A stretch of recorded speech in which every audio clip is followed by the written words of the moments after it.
दोस्तों, एक समय की बात है। एक बड़ी सी कंपनी के गेट के सामने एक समोसे वाले की दुकान थी। लंच टाइम में अक्सर कंपनी के एम्प्लॉइज वहां आकर समोसे खाया करते थे। एक दिन कंपनी के मैनेजर ने समोसे खाते खाते समोसे वाले को मजाक के मूड में कहा कि यार राजू, तुम समोसे बनाने में बहुत मेहनत करते हो, लेकिन क्या तुम्हें नहीं लगता कि तुम अपना टाइम और एनर्जी समोसे बेचकर बर्बाद कर रहे हो? सोचो, अगर तुम मेरी तरह इस कंपनी में काम कर रहे होते तो आज कहां से कहां होते।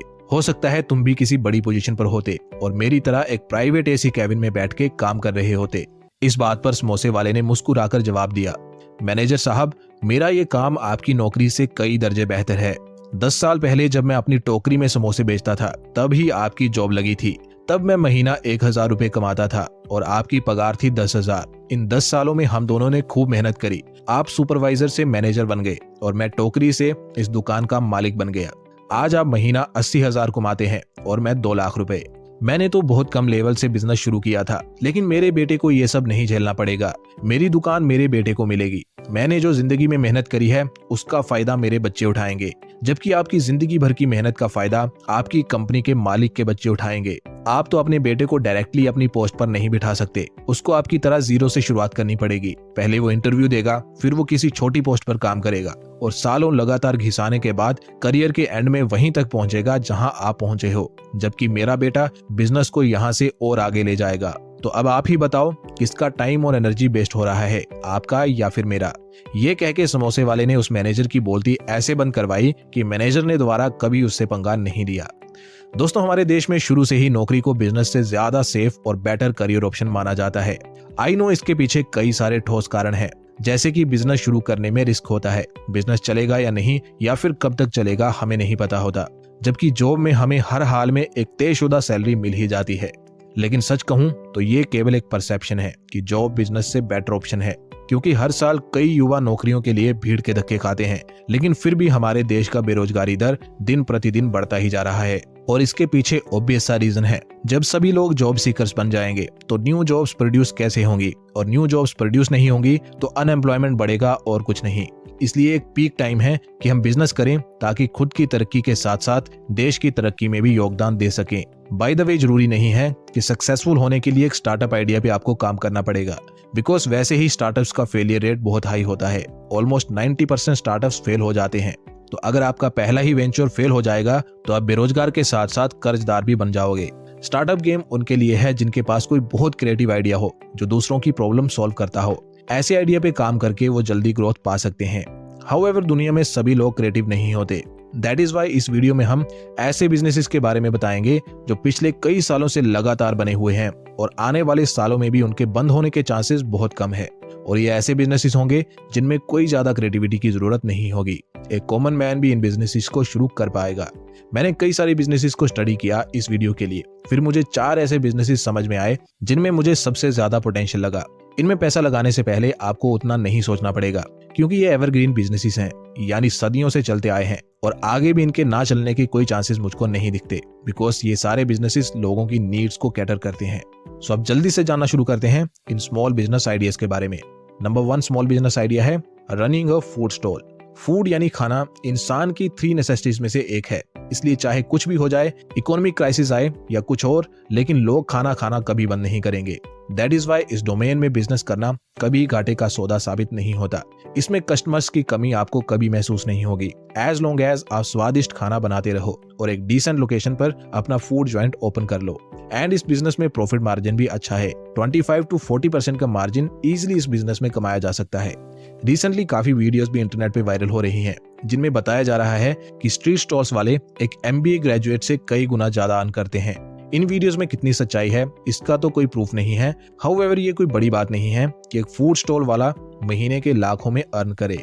अगर आप कस्टमर्स को टेस्टी फूड सर्व करेंगे और साथ में हाइजीन का ध्यान रखेंगे और ये रिसर्च करके काम शुरू करेंगे कि आपके एरिया में कौन सा स्ट्रीट फूड लोगों के बीच लोकप्रिय है, तो आप इस बिजनेस में सक्सेसफुल हो सकते हैं और महीने का लाखों में भी अर्न कर सकते हैं।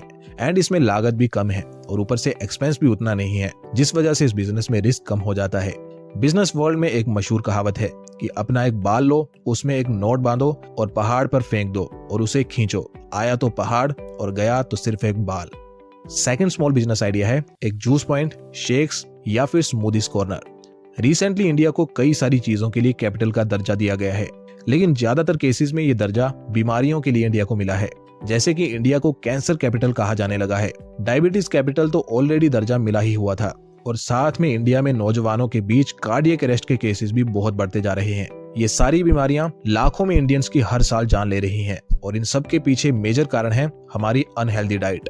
पैकेज फूड और ड्रिंक्स का चलन हमारी हेल्थ को बुरी तरह से डिस्ट्रॉय कर रहा है, एंड धीरे धीरे ये बात अब इंडियंस समझने लगे हैं और ज्यादा से ज्यादा लोग हेल्थ कॉन्शियस हो रहे हैं। ये ट्रेंड अभी काफी नया है, लेकिन ट्रेंड को टाइमली कैच करना ही एक स्मार्ट बिजनेसमैन का काम होता है। इस ट्रेंड को पकड़ने के लिए आप एक जूस पॉइंट खोल सकते हो, जिसमें आप फ्रेश फ्रूट्स का हेल्दी जूस लोगों को सर्व कर सकते हो, या फिर थोड़ा कम हेल्दी बट बहुत हाई पोटेंशियल वाला लस्सी जॉइंट खोल सकते हो। इंडिया एक ट्रॉपिकल रीजन वाली कंट्री है, जहां का वेदर मोस्टली सिटीज में साल भर गर्म ही रहता है। तो ऐसे क्लाइमेट में समर रिलेटेड जूसेस सेल करना ईयर लॉन्ग आपको इनकम करके दे सकता है, एंड डिसेंट कमाई आप कर सकते हो। लस्सी बिजनेस की ही बात करूं तो अगर आप अकेले इसको चलाओगे और डेली के 100 कप सेल करोगे, जिनका प्राइस 80 से 100 के बीच होगा, तो आपकी डेली की सेल 8 से 10 हजार रुपए की हो सकती है, और 30% का मार्जिन भी इसमें से आप निकाल पाए तो डेली का 2400 से 3000 और महीने का 72,000 से 90,000 तक की अर्निंग आप कर सकते हो। डेफिनेटली ये इनकम इंडिया में किसी भी 9 to 5 जॉब से बेटर है। हाउएवर इस बिजनेस में सक्सेस भी टेस्ट, हाइजीन और गुड एक्सपीरियंस पर डिपेंड करेगी, और बिजनेस में कस्टमर एक्वायर करने में टाइम तो लगता है। सो ओवरनाइट सक्सेस के ख्वाब मत देखिएगा। एंड ये बिजनेस भी एक लो कॉस्ट बिजनेस है, जिस कारण इसमें रिस्क कम है। सो ये था सेकंड बिजनेस आइडिया। अब थर्ड बिजनेस आइडिया है कार वॉशिंग और डिटेलिंग बिजनेस। इंडिया में नियरली 50 मिलियन कार्स हैं जो रोड्स पर चलती हैं, और ये अभी का डेटा है। फ्यूचर में ये नंबर और भी इंक्रीज होगा, बिकॉज इंडिया यंग पॉपुलेशन के मामले में बाकी देशों से बहुत आगे है। जैसे जैसे ये यंग लोग पैसा कमाएंगे तो ऑब्वियसली वो कार्स जैसी चीजों में भी इन्वेस्ट करेंगे, जिससे रोड्स पर कार्स की संख्या और बढ़ेगी। अभी ये रोड्स पर बढ़ते हुए व्हीकल्स में भी एक प्रॉब्लम हो सकते हैं ट्रैफिक के नजरिए से, लेकिन बिजनेस के नजरिए से ये एक बहुत अच्छी अपॉर्चुनिटी भी साबित हो सकती है। जो लोग व्हीकल्स खरीदते हैं उनमें से ज्यादातर ऑफिस गोइंग होते हैं या बिजनेस ओनर्स होते हैं, और ये लोग बहुत बिजी होते हैं, इसलिए गाड़ी धोने जैसे काम खुद से करना इनके लिए पॉसिबल नहीं होता। दैट इज वाई इस काम को बाहर से करवाना ही इनके पास एकमात्र ऑप्शन होता है। ऐसे में अगर आप भी एक कार वॉशिंग या डिटेलिंग पॉइंट ओपन करते हो, तो आप अपनी सर्विस कार ओनर्स को देके एक गाड़ी का कंप्लीट इंटीरियर और एक्सटीरियर को क्लीन करने के 300 से 1000 रुपए के बीच चार्ज कर सकते हो, डिपेंडिंग ऑन योर सर्विसेज। कुछ लोग इससे भी हाई चार्ज करते हैं, बट उनको सर्विस भी उसी हिसाब से देनी पड़ती है। अब इसी से आप एस्टिमेट लगा सकते हो कि स्मॉल बिजनेस में कितना पोटेंशियल है। डेली की अगर आप 10 गाड़ियां भी क्लीन करोगे, और मान लेते हैं लो एंड पे आप 300 रुपए पर कार चार्ज करोगे, तो आप डेली का 3000 रुपए कमा लोगे, और इसमें आपका कुछ ज्यादा खर्चा भी नहीं आएगा। बस थोड़ा सा बिजली का बिल, पानी और शैम्पू जैसी छोटी मोटी चीजों का खर्चा आएगा। बाकी सारा का सारा आपका प्योर प्रॉफिट होगा। आगे चल के आप ऑटोमेटिक कार वॉशिंग मशीन भी इंस्टॉल कर सकते हो और बिजनेस को एक्सपेंड कर सकते हो। Next and last small business idea है आइसक्रीम पार्लर। इस बिजनेस की एक डाउन साइड है, जो मैं आपको शुरू में ही बता देता हूँ कि एक सीजनल बिजनेस है, बट स्टिल क्योंकि एक प्रॉफिटेबल और हमेशा चलने वाला बिजनेस है, इसलिए मैंने इसको इस लिस्ट में रखा हुआ है। आइसक्रीम एक पॉपुलर फूड है, खासकर बच्चों और नौजवानों के बीच। इसलिए अगर कोई आइसक्रीम पार्लर का बिजनेस करना चाहता है तो ऐसी लोकेशन को कंसीडर करे जहां पे आसपास स्कूल या कॉलेजेस हो, या फिर पास में कोई मॉल या पार्क हो। यहाँ यूजुअली लोगों का आना जाना लगा रहता हो। अब 2 तरीकों से एक आइसक्रीम पार्लर चलाया जा सकता है। या तो आप खुद का ब्रांड बना के इसे सेल करो, या फिर एक वेल नोन ब्रांड की फ्रेंचाइजी लो। अगर आप खुद के ब्रांड नेम के अंडर आइसक्रीम सेल करोगे तो आप 30 to 40% का मार्जिन कमा सकते हो, जो कि इसको एक हाई मार्जिन बिजनेस बनाता है। हाउएवर ये बिजनेस थोड़ी हाई इन्वेस्टमेंट डिमांड कर सकता है, बट बिजनेस का एक रूल है that you should always start small and then make it big. So इस केस में भी पहले ही कोई बड़ी शॉप ले लेना या बहुत सारे फ्लेवर्स लॉन्च कर देना अच्छा डिसीजन नहीं रहेगा। पहले आप छोटे से शुरू करिए, फिर देखिए आपके लिए क्या वर्क कर रहा है और क्या नहीं, और फिर स्लोली और ग्रेजुअली बिजनेस को एक्सपैंड करिए।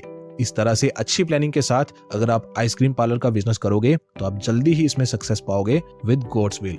फाइनली दोस्तों, ये चारों बिजनेसेस में काफी ज्यादा पोटेंशियल है आपको सक्सेसफुल बनाने का, बट ट्रस्ट मी, चाहे कोई बिजनेस आइडिया कितना ही परफेक्ट क्यों ना हो, आपकी सक्सेस आइडिया से ज्यादा आपकी एग्जीक्यूशन पर डिपेंड करेगी। इसलिए सबसे पहले खुद की लर्निंग पर फोकस करो। जो भी बिजनेस आप शुरू करना चाहते हो उस पर फुल रिसर्च करो, देन मैनेजेबल रिस्क लेते हुए समझदारी के साथ बिजनेस शुरू करो, तो आप डेफिनेटली एक दिन सक्सेसफुल होंगे। सो दोस्तों, आज की वीडियो में बस इतना ही। उम्मीद करता हूँ वीडियो हेल्पफुल रही होगी। आप इनमें से कौन सा बिजनेस खोलना पसंद करोगे, कमेंट करके जरूर बताओ। या इनके अलावा भी कोई और बिजनेस आइडिया आपके दिमाग में है तो उसे भी मेंशन जरूर करना, ताकि और लोगों को भी आपके आइडिया के बारे में पता चल सके। दोस्तों, मिलते हैं किसी और वीडियो में, तब तक के लिए जय हिंद।